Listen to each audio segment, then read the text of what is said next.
I still replay that night in my mind, not because I want to, but because some memories refuse to stay buried. It was close to midnight when I finally shut down the lights in my office. The university hallways were empty, echoing with that hollow silence that only appears when everyone else has already gone home. Outside, the winter air pressed against the glass windows, fogging them slightly, as if even the night itself wanted to listen. I had stayed late grading papers, again. My phone buzzed once in my bag. Low battery warning. I sighed.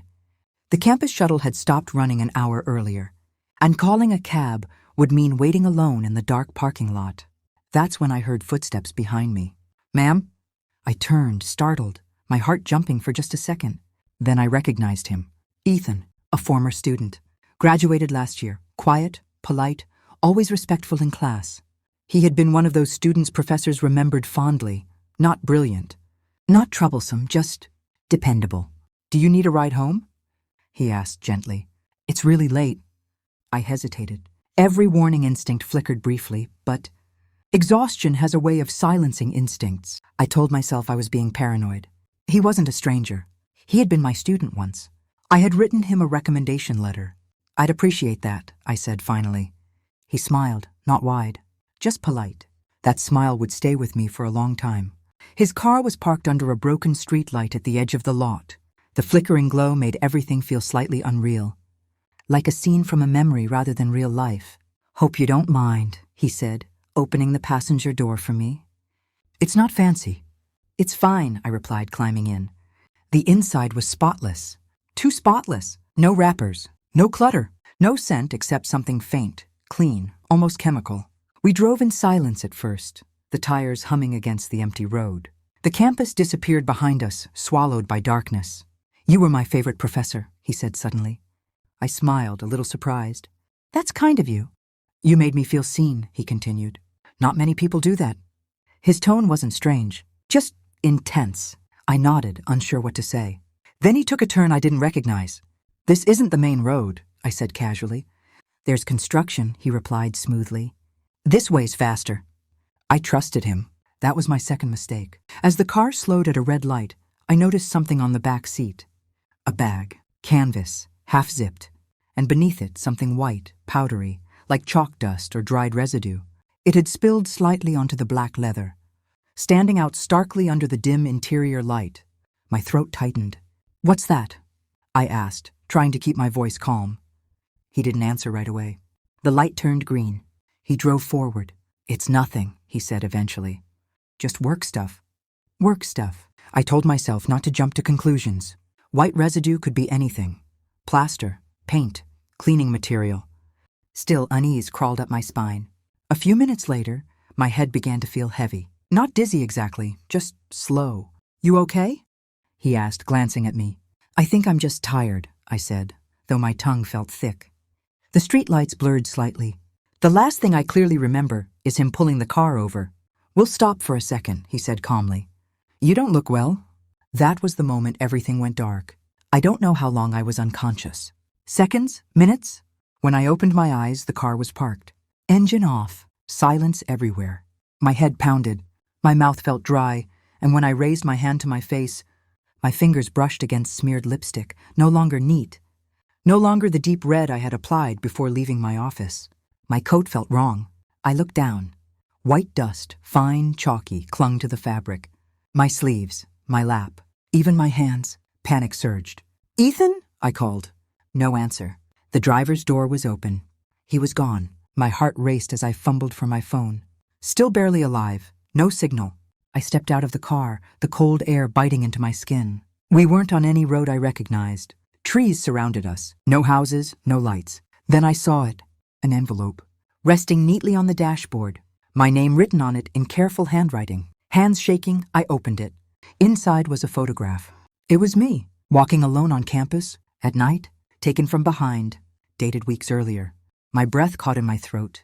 This wasn't a coincidence. This wasn't a mistake. This was planned. And suddenly, the white substance on my clothes felt like a message. Not harm, a warning. I don't remember how I got home, only that by morning, everything I thought I understood about trust had changed. And I knew one thing with absolute certainty.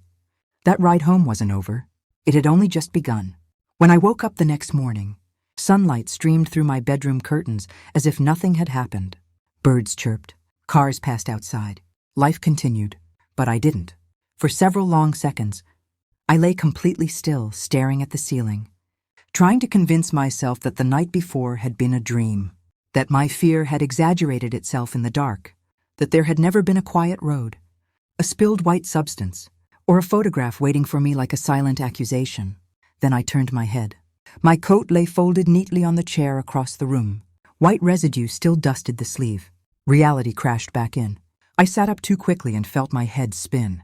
A dull ache throbbed behind my eyes, not sharp pain, just a heavy pressure, like I hadn't slept at all. I checked the time. 10:47 a.m.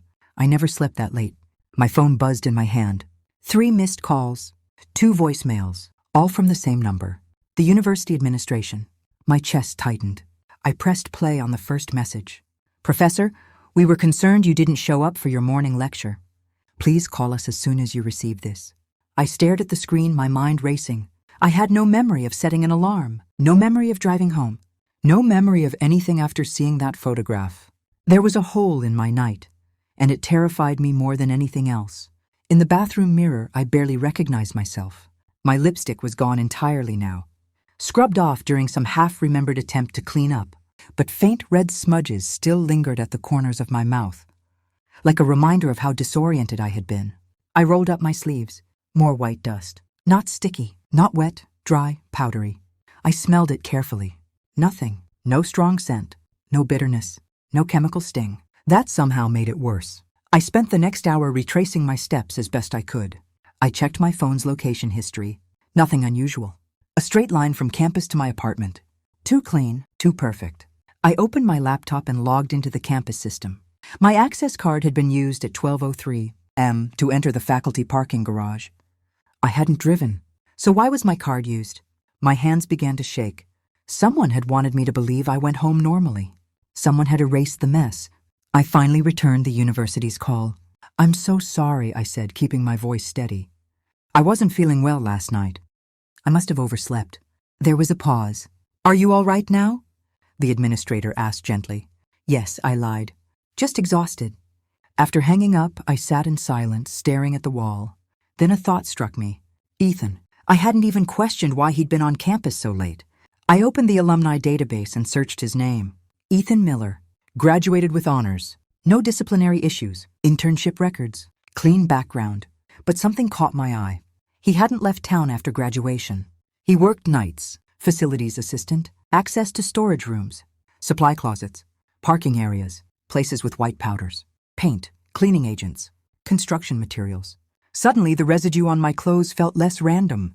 I drove back to campus that afternoon, my heart pounding the entire way. Everything looked normal. Students laughed. Professors hurried between buildings. Life moved forward without me. I went straight to the security office. "I think I was followed," I told them carefully. "Possibly watched." They took my statement politely, but cautiously. "Do you remember anything specific?" the officer asked. I hesitated. If I said too much, I'd sound unstable. "If anything else comes up," he said finally, "let us know." Translation: "We can't help you without proof." I found proof by accident. That evening, while sorting through my bag, my fingers brushed against something unfamiliar. A folded piece of paper. I opened it. Another photograph. This one was different. It showed my apartment building, taken from across the street. The timestamp read 11:42 p.m. That was before I lost consciousness. My pulse roared in my ears. This wasn't just about that night. He'd been watching me long before the ride. I didn't sleep. Every sound made me jump. Every shadow felt wrong. At 2:17 a.m., my phone buzzed. A message from an unknown number. "You made it home safely." My blood turned cold. I didn't reply. Another message followed. "You don't remember everything." "That's okay." Tears welled in my eyes, not from fear alone, but from anger. Someone had taken something from me. My memory, my sense of control. The next morning, I called a friend, Laura, practical, calm, the kind of person who believed facts mattered. She listened quietly as I told her everything. When I finished, she said one thing. "People who do this don't want to hurt you," she said carefully. "They want power." That word echoed in my mind. Power. I decided to confront the truth, not him, Not yet. I requested security. Footage from the parking lot under the excuse of a damaged vehicle report. The footage showed his car pulling out, showed me sitting in the passenger seat, showed the car stopping briefly at the edge of the lot, and then something that made my stomach drop. He got out, opened the passenger door, leaned in. The camera angle couldn't show what he did, but it showed how long he stayed there. 3 minutes. 3 minutes I couldn't remember. I closed the video file and leaned back, trembling. This wasn't imagination. This wasn't confusion. This was deliberate, planned, controlled, and suddenly I understood the message. The white residue, the photographs, the careful cleanup. He wanted me to know I'd been vulnerable, without ever crossing a line that would force consequences. That night, I received one final message. You trusted me once. You still can. I stared at the screen for a long time. Then I typed a reply. No. And for the first time since that night, I felt something stronger than fear. Resolve. Because if he thought this story ended with silence, he was wrong. After I sent that single word, no, I expected another message. It didn't come. The silence that followed was heavier than the threats. It pressed against my thoughts, filling every quiet moment with questions I didn't want to ask. Was he watching me right now, or was he waiting? I didn't go back to campus for 2 days. I claimed illness. No one pushed. Academia teaches you to accept quiet explanations. Instead, I stayed inside, documenting everything. Dates, times, photos, messages, patterns. Laura came over on the 3rd night, carrying coffee and that determined look she wore when she'd already decided something important. You're not crazy, she said, after reading through my notes. And you're not the first. Those words stopped me cold. What do you mean? I asked. She hesitated, then opened her laptop. I did some digging, she said. Public records, forums, old campus incident reports. She turned the screen toward me. 3 names, 3 women, former faculty, all left quietly within the past 5 years. All reported stress-related resignations. All had late-night schedules. All had interacted with Ethan Miller. My hands trembled as I scrolled. One report mentioned confusion. Another mentioned memory gaps. A third mentioned being followed, but no proof. None pressed charges. None were believed. I felt sick. He doesn't hurt people, I whispered, understanding settling in. He unsettles them, controls them. Laura nodded. That's why there are no complaints. Nothing obvious. Nothing provable. That white substance. The blackout. The photos. A carefully designed message. I can reach you. I can erase parts of you. And you can't stop me. The next day I returned to campus, not to teach but to observe. I parked far from my usual spot and arrived early. I changed routines. I watched reflections in windows, movements in glass doors. That's when I noticed something else. Ethan wasn't hiding. He was visible, always nearby, always just outside relevance. Facilities carts, storage rooms, hallway intersections, never approaching, never speaking, just present. I realized then that this wasn't obsession. It was rehearsal. I requested a meeting with campus administration. I didn't accuse. I presented facts, access logs, security footage, similarities across cases. They listened politely, carefully. But bureaucracy moves slowly, and predators know how to live in that space. We'll look into it, they said. Translation, we need something undeniable.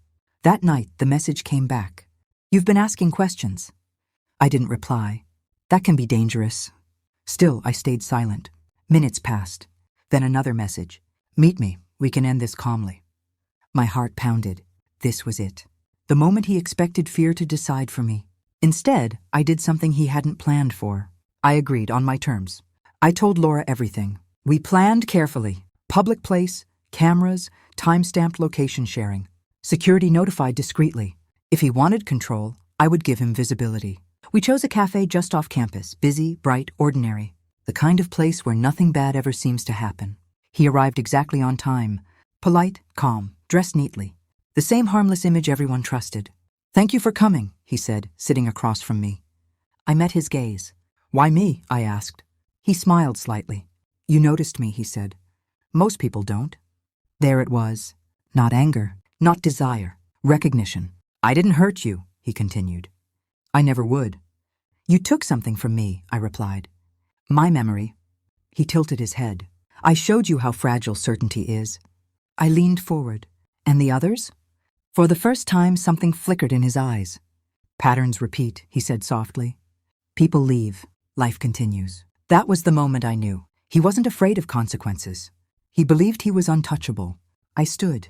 This conversation is over, I said clearly. He didn't stop me, didn't threaten me, just watched, as if memorizing. Within a week, things changed. Quietly. Access privileges revoked. Internal reviews launched. Anonymous reports surfaced. Others found the courage. Once the pattern was visible, Ethan stopped appearing in hallways, then stopped appearing at all. He resigned. No headlines, no arrests, but the silence felt different now. It felt earned. Still, the night didn't fully release me. Months later, I found the final photograph tucked inside a book I hadn't opened in years. This one was different. It was blank, white, nothing printed at all. And suddenly I understood. The message was never about what he did. It was about what he wanted me to believe. That emptiness was power. That silence meant defeat. He was wrong, because I remembered enough. And remembering, choosing to speak, was how this ended. The last photograph stayed with me longer than I expected. Not because it showed anything, but because it didn't. A blank white square, tucked quietly inside a book I'd owned for years. No message, no date, no explanation. At first it terrified me. Then slowly, it began to do the opposite. I didn't report the photograph. Not because I was afraid, but because I finally understood what it meant. For months, I had believed this story was about what Ethan did to me. It wasn't. It was about what he couldn't finish. Life returned to something that resembled normal. I went back to teaching. Students filled lecture halls again. Questions were asked. Papers were submitted. Time moved forward whether I was ready or not. But I was different now. I noticed things I'd once ignored. Who lingered too long. Who watched instead of listened. Who mistook silence for permission. And I spoke more. Not about him, not directly, but about boundaries. About awareness. About intuition. About the importance of believing yourself even when others hesitate. One afternoon, a young colleague knocked on my office door. "I just wanted to say thank you," she said nervously. "Your lecture last week." It helped. I smiled. "How?" She hesitated. "You made it okay to trust my instincts." That was when I realized something profound. He had wanted me quiet. Instead, I had become clear. Laura and I celebrated quietly the night the internal investigation officially closed. No press, no scandal, just accountability. "He'll do this somewhere else," I said softly, staring into my tea. "Not the same way," Laura replied. "Not now." She was right. Patterns only survive in darkness. Months passed. Then one evening, while walking to my car after a late faculty meeting, I felt it again. That familiar awareness, not fear, attention. I stopped walking, turned around. Nothing, no one. Just my reflection in the glass doors behind me. Calm, steady, present. For the first time, the night didn't feel like a threat. It felt neutral. I never heard from Ethan again. No messages, no photographs, nothing. And that absence, that complete, final silence, was the loudest ending possible. A year later, I was asked to speak at a small conference on professional resilience. I almost declined. Then I remembered the blank photograph and accepted. On stage, I told my story. Not with names, not with accusations, but with truth. I spoke about trust, about how easily it's given, about how carefully it must be guarded, and about how reclaiming it isn't about revenge, it's about clarity. The room was quiet when I finished. Then someone applauded, then another, and another. That night back home, I opened the same book where I'd found the photograph. I slid the blank square out one last time. Then I did something I hadn't planned. I wrote on it, just 4 words. I remember enough. And then I let it go. Some people think closure comes with justice. Sometimes it doesn't. Sometimes it comes with understanding. Sometimes it comes when fear loses its voice. Sometimes it comes when you realize the story didn't, and when someone tried to control it. It ended when you chose to continue. I trusted someone once. That trust was broken. But it didn't define me. What defined me was what came after.